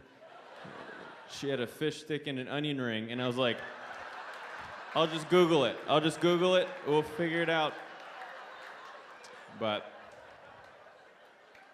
so we're still learning, and I actually have a big date coming up this week that I'm nervous about and excited about. It's a big one. It's the 25th anniversary of her having me.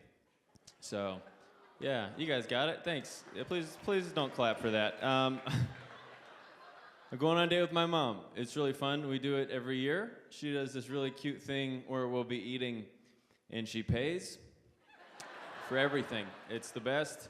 This year, I think I'm gonna work up the courage to ask her to sit on the other side of the booth. I'm getting to that age where it's not that cute anymore, and people are starting to take pictures. So we gotta, but I've been trying to go on more real dates, you know, like not just with relatives. And it's hard, because I grew up in a very conservative Christian family where I was always told if you're dating someone, your intention is supposed to be to get married. It's not just for fun. But I don't feel ready to get married, so whenever I go on a first date now, it just kind of feels like I'm interviewing for a job I don't want. But I have to keep applying because my mom's starting to wonder if I'm even interested in jobs. So we have to go on a date every once in a while just to reset the shot clock. It's so much fun.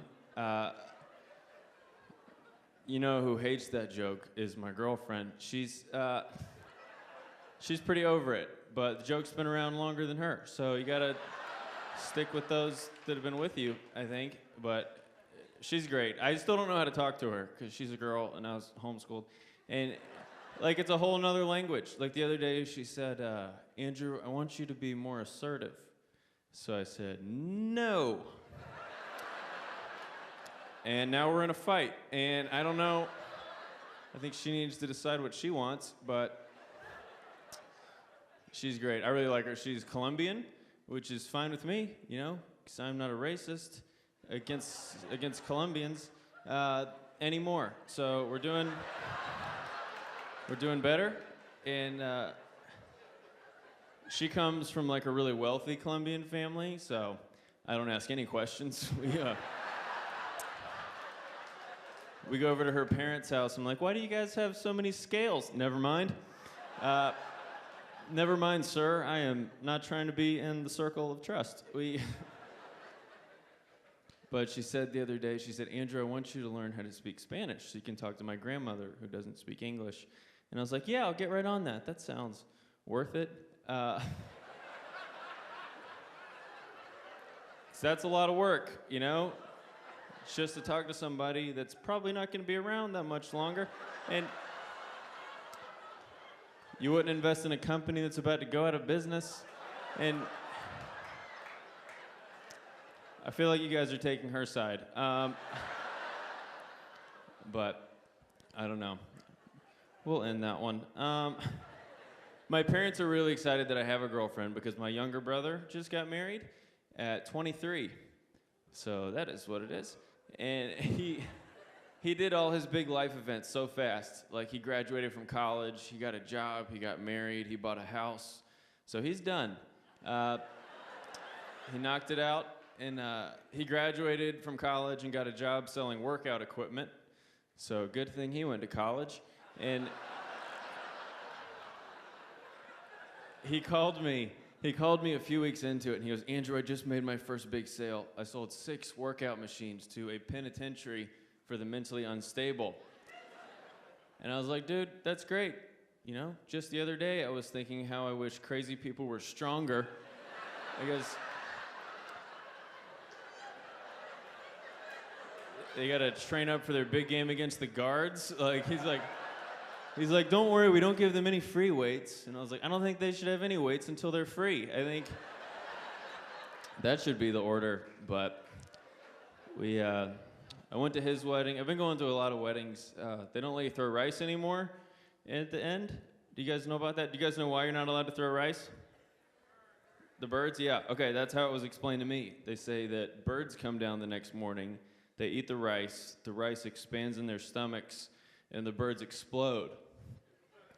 So now I bring my own rice, and for the past 6 months, we've been feeding rice to our neighbor's cat.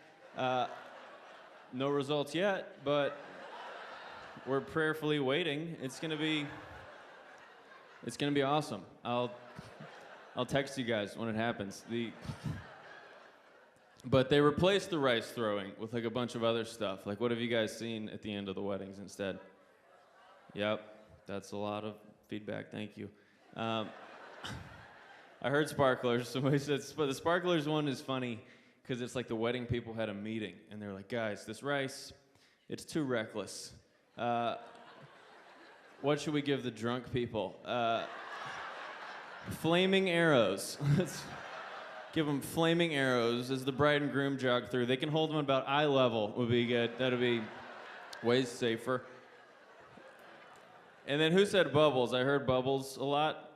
Okay, good. I'm glad some of you have been to these 3rd grade birthday parties. Like, if you have bubbles in your wedding, I don't think you're old enough to get married. I don't think you can do it.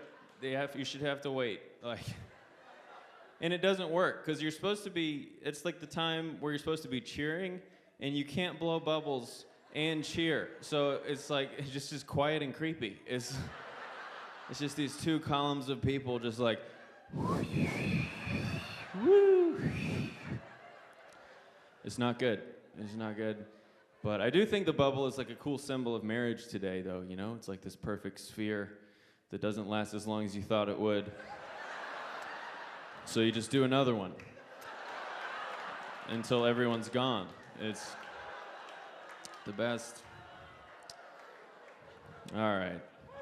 That one hit a little close to home for some people. That's fine. It's accountants, you know?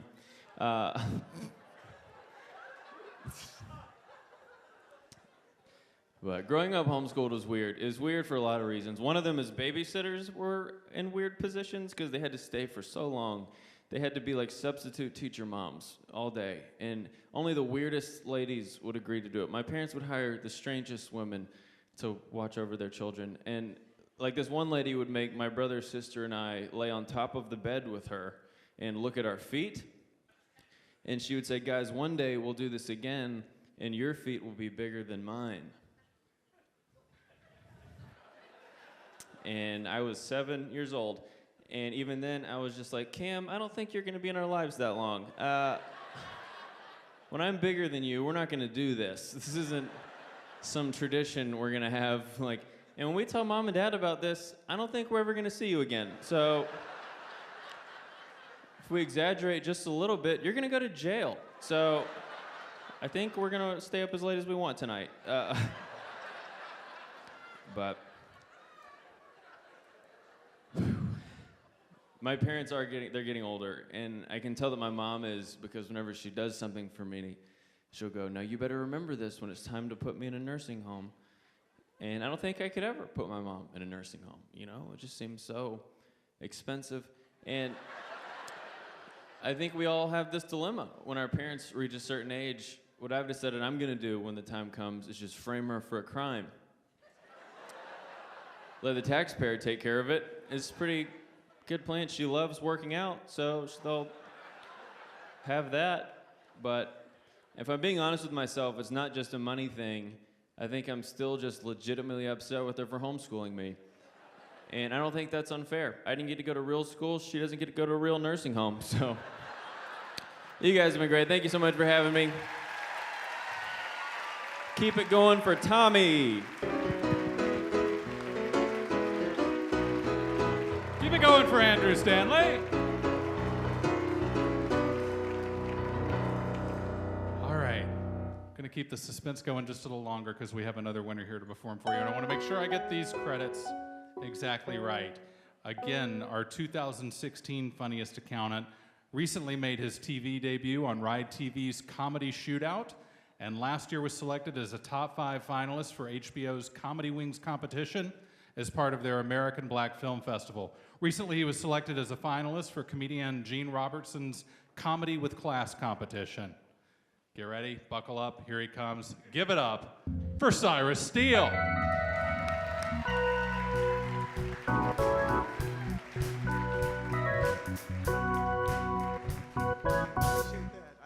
I want to thank you, Tom, for lowering the microphone. He's got it right where you want it. Right where you want it. How's everybody doing? Can we give it up for the comics that came out earlier tonight? I just want to let everybody on the first 2 rows know that I am cross-eyed. Yeah, I'm cross-eyed. Yeah, I have a lazy eye. I want to let you know, just because some people, you're going to think I'm looking at you, but I'm not. Yeah, I'm talking to you right now. Yeah, you. I try to explain it to people because people ask me so rude. They'll come to me after the end of the show, be like, do you really have a lazy eye? Like, why would I make that up? Why would anybody make that up? Yeah, I try to explain to her. I let them know. I was like, you know, this eye came from a good home. Very well adjusted, you know, no problems, always cooperative. This eye, however, came from a broken home, has some mild ADD and serious trust issues.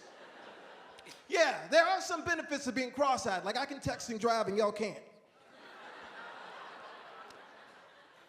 I will tell you, like, I feel really good about myself because before I came on stage, a lady told me, she said, you know, you look like that black guy from This Is Us. Yeah.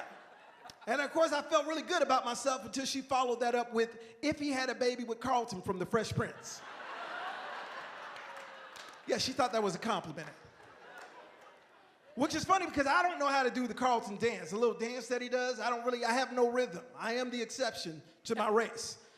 Yes, I know my culture, we're known for our rhythm and music, but I am that exception. I have no rhythm. But I have noticed, and maybe some of you have noticed this too, that my people, like, I notice when we're really good, we look angry. You ever notice this? When a black person dances, the better they are, the angrier they look. Yeah. Then, of course, like, I notice with white people, it's the complete opposite. I admire, I respect it, because it's like the worse y'all dance, the happier you are. It's a lot of guts. I don't know how y'all do it. You ever seen a white person with no rhythm and no inhibition try to dance? It's like watching the weatherman try to predict where the hurricane is going to hit. It's like, we don't know. Y'all are all over the place. Get up here. Y'all want to invite people to come on the floor with you. Get up here. Come on. Get up here. I don't want to go viral. No thanks. No thanks. But yeah, like I think, you know, music unites us all. It's universal. We all love music. And of course, right now we all love the holidays. Everybody have a good Thanksgiving? Yeah, Thanksgiving is that one time of the year where you're reminded why you only see your family one time a year. Everybody talks about how warm the holidays are. I don't know, like my friend, he came over to the house, he saw me wearing a helmet and knee pads, talking about, are you taking kickboxing lessons? I was like, no, I'm about to go Black Friday shopping. People are crazy. People are crazy during the holidays. And there are ways to tell. Like a lot of people like to have like potlucks and little family get-togethers, but there are ways to tell if you can't cook. Yeah, some of y'all are in the audience and you need to hear this. You know, if you're not laughing, it's probably you.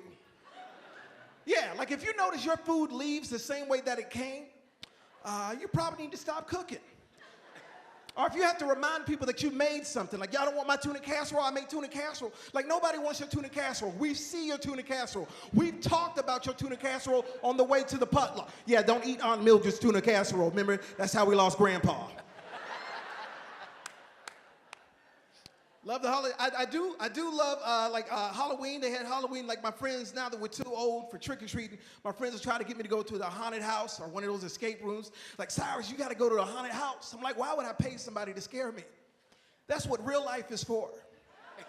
Like, my version of a haunted house is a bill that's 30 days past due, and I have till 5 o'clock to pay it, and it's $4.58. That scares me. Yeah, they're like, well, you got to go to the haunted house. I'm like, what's so good about a haunted house? They're like, well, you know, you go there, the lights start flickering, and somebody jumps out and scares you. Like, so you're basically saying I should start charging when you come to my neighborhood. Yeah, because my lights always flicker when I don't pay the light bill. And then, of course, like, they have, like, Thanksgiving. Everybody gets excited about Thanksgiving, but I have a brother who's a pastor. And I don't know if any of you have this problem, but he ruins it for me. He ruins it for me because my brother is thankful for everything. Yeah, like by the time my brother gets done, there's nothing left to be thankful for. Yeah, he just goes in. He's like, Lord, we just want to thank you for the ground that we walk on. We want to thank you for the grass above the ground. We want to thank you for the soil inside the ground, Lord. We want to thank you for the birds of the air and the lilies of the field. We want to thank you for the doorknob attached to the door handle on the door frame, Lord. We just want to be in the front pocket of Jesus. And if we can't be in the front pocket of Jesus, we want to be in the back pocket of Jesus. Like the turkey has died twice. Then they turn to me like, Cyrus, do you want to say what you're thankful for? I'm like, can we just copy and paste what he said? Can we do that, please? Then they have Christmas. I feel like Christmas, we got to change things up for the millennials. We have any millennials in the audience?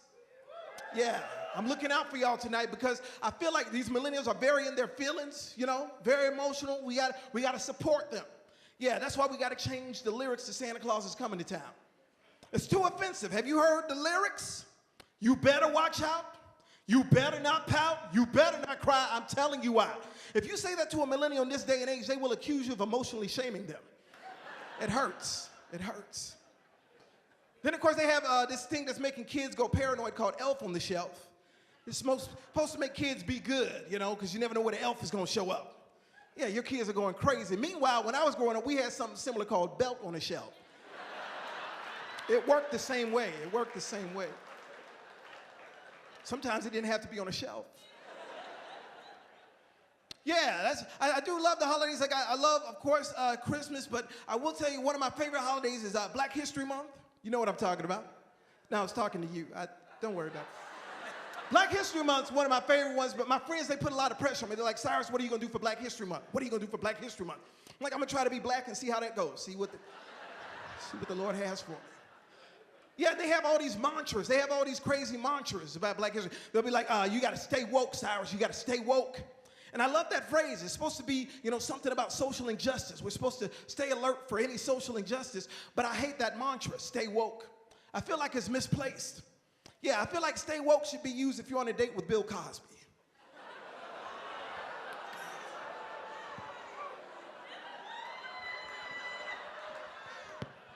No Cosby jokes. No Cosby jokes. Yeah.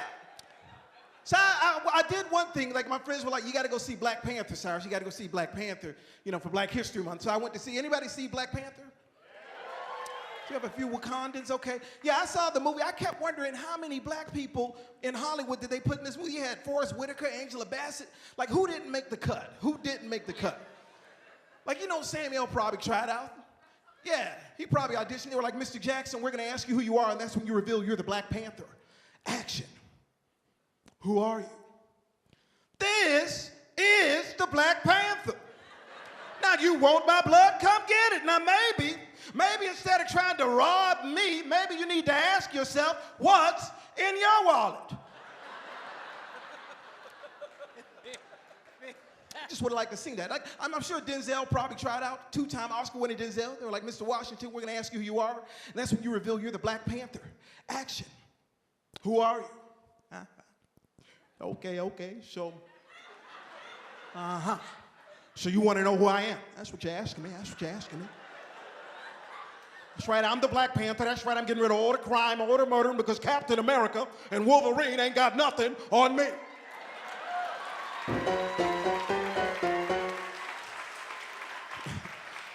My favorite audition, though, would have been watching Kevin Hart try out. I see some of you know him. Yeah, I would have loved to watch Kevin Hart try out for the Black Panther. They'd have been like, Mr. Hart, excuse me. Thank you. Mr. Hart, we're going to ask you who you are, and that's when you reveal you're the Black Panther. Action. Who are you? First of all, I don't understand why people don't think I can be the Black Panther. Told my wife, she was like, Kevin, you can't be the Black Panther, Kevin. Can't be the Black Panther because nobody can see you, Kevin. Nobody can see you. I was like, all I need is a booster seat. People are like, oh my God, I didn't know you were the Black Panther. I wasn't ready. I'm just saying I would have loved to have seen that. Thank you. Like, I like to end on a positive note because, they talk about how divided the country is, but I think we have more in common than not, It's like, thank you. I grew up in a predominantly black church. Yeah, we missed you last week, by the way. Yeah, I grew up in a predominantly black church, and my friends, I go to a more multiracial church, so my white friends will ask me from time to time, Cyrus, what do you think the biggest difference between a white church and a black church is? And I was like, I think it's the music. He was like, what do you mean? I said, well, sometimes y'all have a fast tempo for the same song we have a slow tempo for. He was like, what song are you talking about, Cyrus? I said, well, take the song America the Beautiful. He was like, yeah. I said, yeah, whenever I hear that at your church, I keep waiting for Frank Sinatra or Michael Bublé to pop out. He's like, what do you mean? I said, because y'all sing it like this. Oh, beautiful, for spacious skies, how you doing? For amber waves of grain, for purple mountains' majesty, above the fruited plains. Bring it on. America, America, God shed his grace on thee and crowned thy good with brotherhood from sea to shining sea. I didn't say that for applause. I actually find that annoying. He said, why? I said, because at my church, that same song is 4 hours long. He was like, how is that possible, Cyrus? I said, because my pastor sings that same song like this. Oh, thank you, Lord. I don't know what this does, but I feel like he's waiting on a Wi-Fi connection from Jesus. Oh, A, B, C, D. I said A, B, C, D, E, F, and G. G stands for Jesus. Yes, my pastor did say G stands for Jesus. H, I, J, K, L, M, N, O, beautiful. Now, I don't know why, but at black churches, we like to take surveys and questions in the middle of the song for no reason. Like, oh, beautiful, for spacious guys. How many know this guys are spacious? Won't he do it? Or won't he do it? I didn't know we were taking questions, Pastor. I told him if you come on a good Sunday, sometimes you will get a sermon in the middle of the song before the actual sermon. He was like, what? I said, yeah, it'll be the same song too. Be like, America, sweet old. I said, sweet old America. God done shed. I said, God done shed his grace on thee. Yes, he did, Lord, and crown that good. Because he wants you to be the head and not the tail. Because greater is he within me. I said, greater is he within me than he that within the world. But God so loved the world. I said, God so loved the world that he gave his only son. And I before C, except after Y, and sometimes E. And Jack be nimble, Jack be quick, Jack jumped over. I said, Jack jumped over that candlestick, and roses are red, violets are blue. I love Jesus, how about you? And you, you're gonna love me.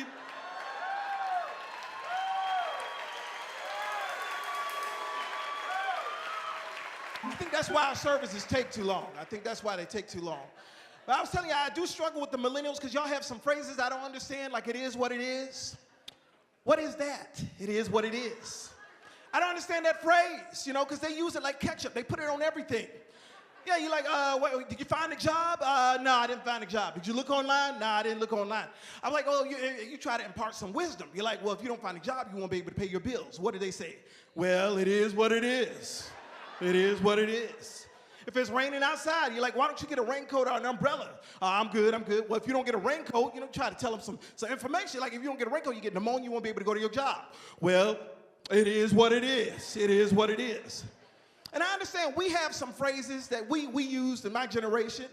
Yeah, like, and it's cultural too. Like I realize like white people, y'all find out stuff.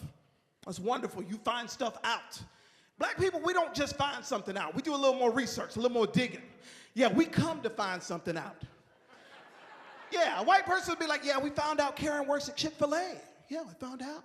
Black person's like, yeah, we thought they were working at McDonald's. Come to find out, they're working at Chick-fil-A. There's another phrase everybody uses. We've all used this, especially here in the South. It's when you want to commit, make it look like you're committing to something, but not really.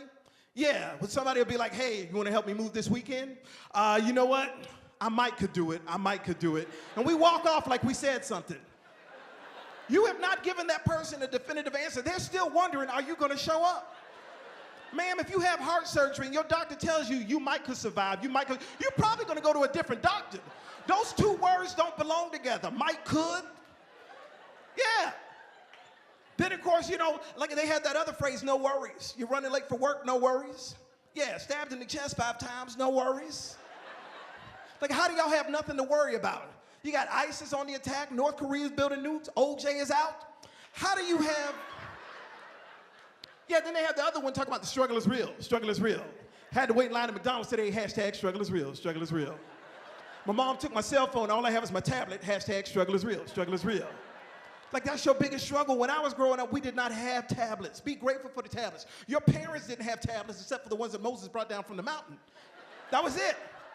And they always want to know what kind of phone you got. You got an Apple? You got an Apple? I'm like, nah, I had one for lunch. Thank you for asking.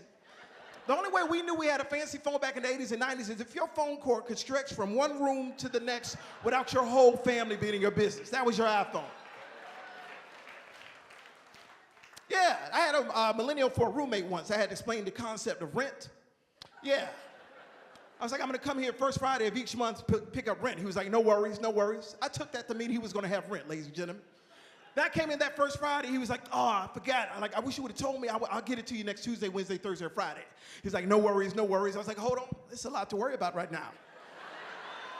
I'm not trying to get evicted. I'm not trying to get a late fee. That's when he came back with that other phrase talking about, I can't with you right now. I can't. I was like, I need you to try with me right now. I need you to try. Then he came back with the other phrase talking about, you don't even know. You don't even know. I got very defensive, ladies and gentlemen. I started thinking about stuff that I did know. I was like, I know when rent is due. Let me see what else. I know one of us is about to get kicked out right now. So I kicked him out. I closed the door. He tried to stick his foot in there talking about, so you just gonna kick me out? You gonna kick me out? I was like, the struggle is real. Struggle is real. Thank y'all so much. Have a great night.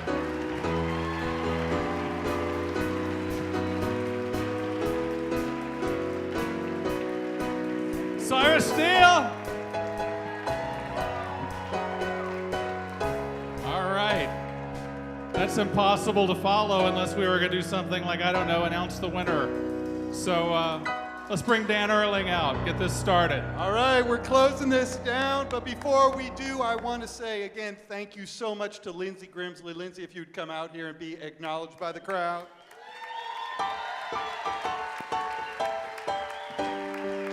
Great job, Lindsay.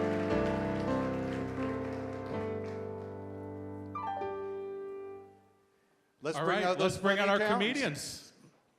Let's give them a hand as they make their way to the stage. Here they come. Dahana, David, Leslie, Nav, Amy, and Sean.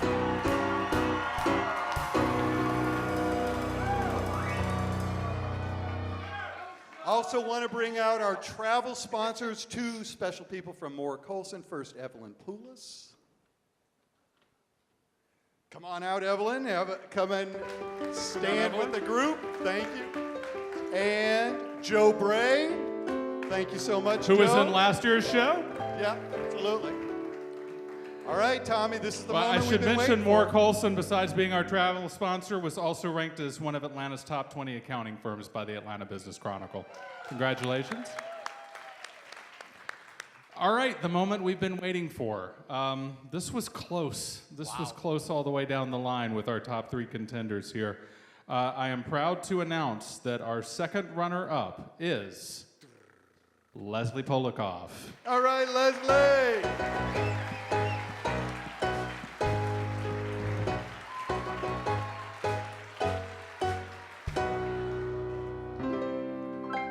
Tonight's first runner-up, Amy King.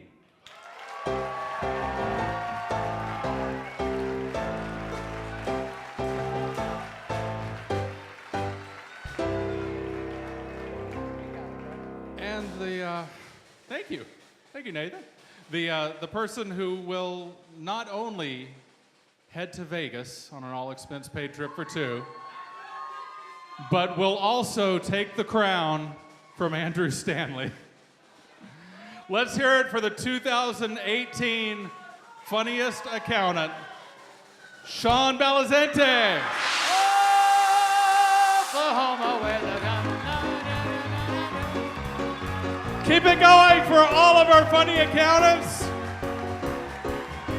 They are Sean, Amy, Nav, Leslie, David, Dahada.